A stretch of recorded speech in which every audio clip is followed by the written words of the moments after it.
بسم الله الرحمن الرحيم. الرحمن علم القرآن، خلق الإنسان علمه البيان.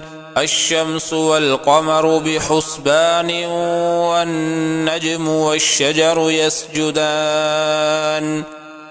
والسماء رفعها ووضع الميزان، ألا تطغوا في الميزان، وأقيموا الوزن بالقسط ولا تخسروا الميزان.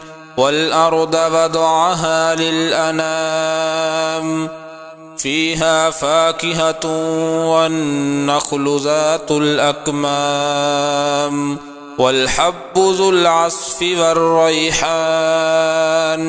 فبأي آلاء ربكما تكذبان؟ خلق الإنسان من صلصال كالفخار، وخلق الجان من مارج من نار. فبأي آلاء ربكما تكذبان؟ رب المشرقين ورب المغربين، فبأي آلاء ربكما تكذبان؟ مرج البحرين يلتقيان، بينهما برزخ لا يبغيان. فبأي آلاء ربكما تكذبان؟ يخرج منهما اللؤلؤ والمرجان. فبأي آلاء ربكما تكذبان؟ وله الجوار المنشآت في البحر كالأعلام. فبأي آلاء ربكما تكذبان؟ كل من عليها فان، ويبقى وجه ربك ذو الجلال والإكرام. فبأي آلاء ربكما تكذبان؟ يسأله من في السماوات والأرض، كل يوم هو في شأن. فبأي آلاء ربكما تكذبان؟ سنفرغ لكم أيها الثقلان. فبأي آلاء ربكما تكذبان؟ يا معشر الجن والإنس إن استطعتم أن تنفذوا من أقطار السماوات والأرض فانفذوا، لا تنفذون إلا بسلطان. فبأي آلاء ربكما تكذبان؟ يرسل عليكما شواظ من نار ونحاس فلا تنتصران. فبأي آلاء ربكما تكذبان؟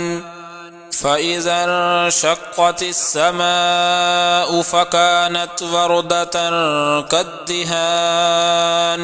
فبأي آلاء ربكما تكذبان؟ فيومئذ لا يسأل عن ذنبه إنس ولا جان. فبأي آلاء ربكما تكذبان؟ يعرف المجرمون بسيماهم فيؤخذ بالنواصي والأقدام. فبأي آلاء ربكما تكذبان؟ هذه جهنم التي يكذب بها المجرمون، يطوفون بينها وبين حميم آن. فبأي آلاء ربكما تكذبان؟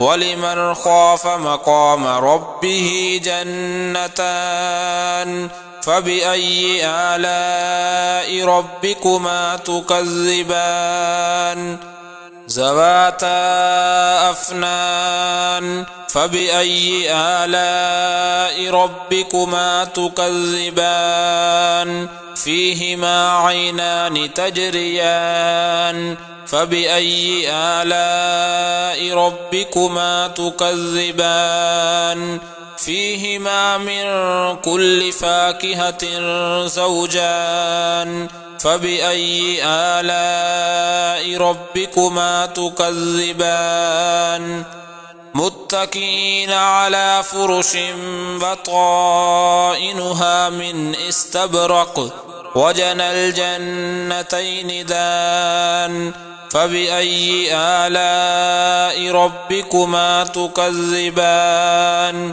فيهن قاصرات الطرف لم يطمثهن إنس قبلهم ولا جان فبأي آلاء ربكما تكذبان كأنهن الياقوت والمرجان فبأي آلاء ربكما تكذبان هل جزاء الإحسان إلا الإحسان فبأي آلاء ربكما تكذبان ومن دونهما جنتان فبأي آلاء ربكما تكذبان مدهامتان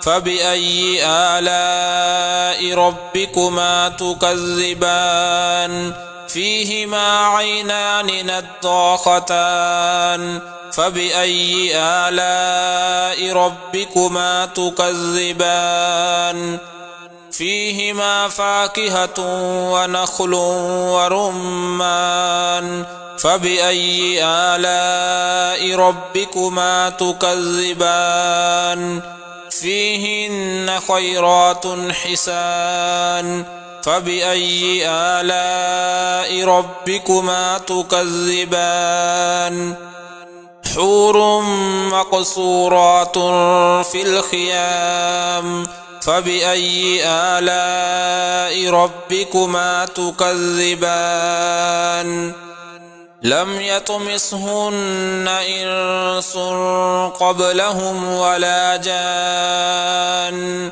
فبأي آلاء ربكما تكذبان متكئين على رفرف خضر وعبقري حسان فبأي آلاء ربكما تكذبان تبارك اسم ربك ذي الجلال والإكرام